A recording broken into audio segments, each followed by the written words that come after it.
ચાલો મિત્રો, આજે હું તમને ફેસબુકમાં પેજ કેવી રીતે બનાવું તેના વિશે માહિતી આપું. સૌ પ્રથમ આપણે ફેસબુકને ઓપન કરી દેવાનું. ફેસબુક ઓપન કર્યા બાદ આપણે ફેસબુકની પ્રોફાઇલ ઉપર ક્લિક કરી દેવાનું.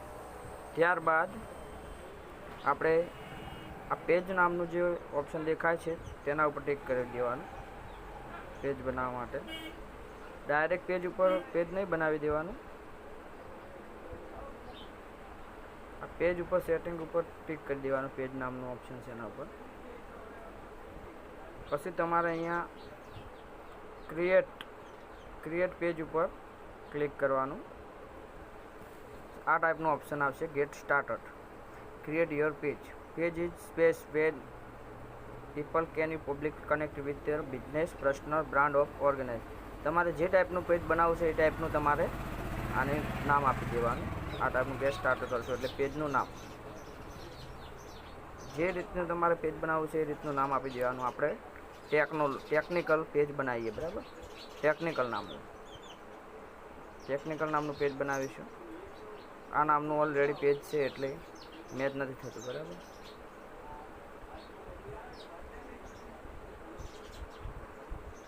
ટેકનિકલ પ્રવીણ લખી દઈએ આપણે.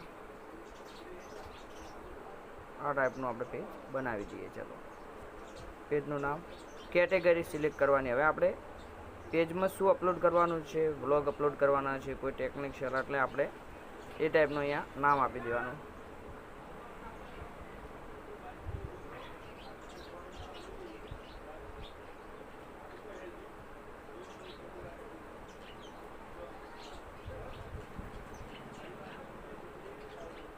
આપણે ટેકનિકલ શેના વિશે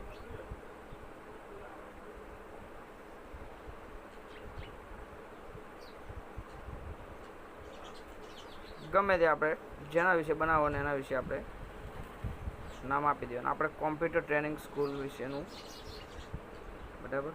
પછી ક્રિએટ કરીએ.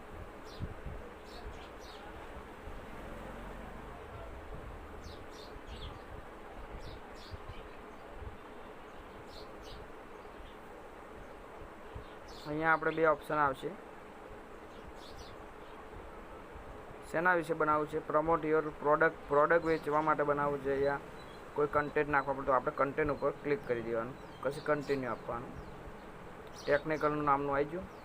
અહીંયા આપણે ફોટો સેટ કરવો તો ફોટો સેટ કરી શકીએ છીએ. અહીંયા બેકગ્રાઉન્ડ સેટ કરવાનું આવે છે.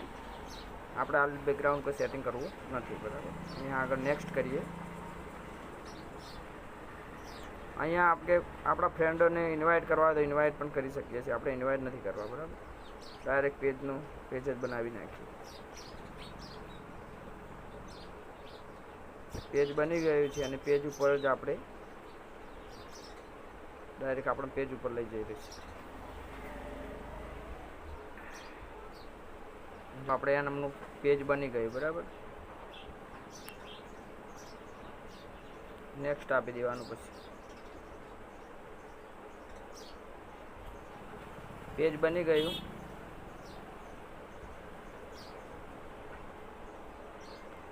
અહીંયા પછી બીજું સેટિંગ આપણે જે વધારાનું કરવાનું હું તમને આગલા વિડીયોમાં જણાવીશ, બરાબર.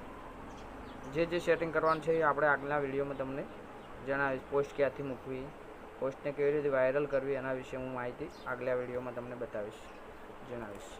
ચલો, તો આપણે વિડીયોમાં તમે નવા હોય તો ચેનલને સબસ્ક્રાઈબર અને પેજને ફોલો કરી દેજો અને લાઈક અને કોમેન્ટ કરવાનું ના ભૂલતા. જય માતાજી.